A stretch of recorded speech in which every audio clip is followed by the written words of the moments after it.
Hello everyone, I hope your week is going great so far. Today we are continuing our study of Lesson 9 by looking at Wednesday, the second tithe. Question A asks, in the Hebrew economy, what was the second tithe and what was its purpose? So we can find the answer in a lot of verses from Deuteronomy chapter 14 verses 22, 23, 27 through 29, and also in Deuteronomy chapter 26 verses 12 through 13. But today I'm just going to read Deuteronomy 14, 22, and 23. You can read the other verses on your own when you finish watching this. But verses 22 and 23 say, "You shall truly tithe all the increase of your grain that the field produces year by year. And you shall eat before the Lord your God in the place where he chooses to make his name abide, the tithe of your grain and your new wine and your oil, of the firstborn of your herds and your flocks, that you may learn to fear the Lord your God always." So they were going to use the first fruits of their harvest, of their flock, and they would bring it, and they would basically have almost like a feast all together where the Lord chose for them to have it. And then this second tithe was also used for the Levites because they didn't have inheritance in the land. This would sustain them, and also this any remainder was given to the poor, so it would help support the poor as well. I want to read the first part of the note under A just to clarify a little bit what the second tithe was. It says, to promote the assembling of the people for religious service as well as to provide for the poor. This was what the second tithe was for. Concerning the first tithe, the Lord had declared, "I have given the children of Levi all the 10th in Israel." We find that in Numbers 18:21. But in regard to the second tithe, he commanded, "Thou shalt eat before the Lord thy God in the place which he shall choose to place his name there.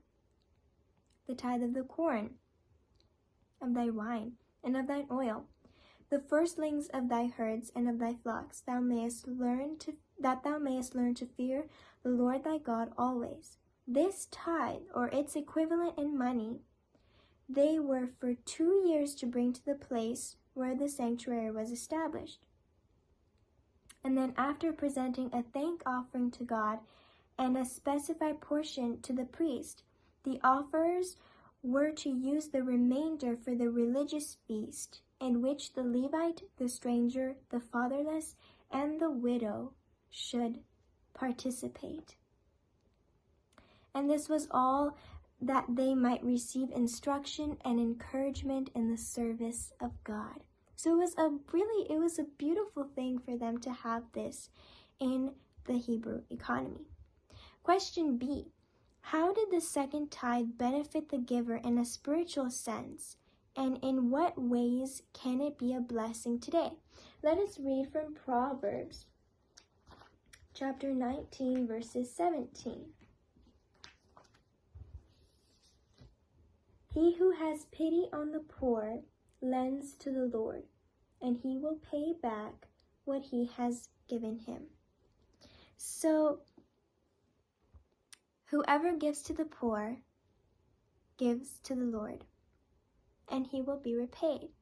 This act, this second tithe that they had, was a reminder for them of God's love, of God's ownership, and of God's blessings.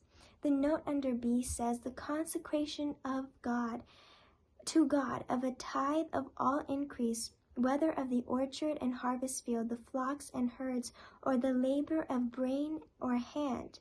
The devotion of a second tithe for the relief of the poor and other benevolent uses tended to keep fresh before the people the truth of God's ownership of all and of their opportunity to be channels of his blessings. It was a training adapted to kill out all narrowing selfishness and to cultivate breadth and nobility of character. What a beautiful thing. And it made me think that you can hardly focus on yourself. You can hardly focus on selfishness when you're seeking to aid others, when you're seeking to give to the Lord, when you're seeking to give to those in need. And this second tithe that they had, as it said, it killed out selfishness because it pointed them to God. It pointed them to look to God, and it pointed them to be that channel of light and that channel of His love to all around them. I pray that this was a blessing for you, and I will see you again tomorrow. God bless you today.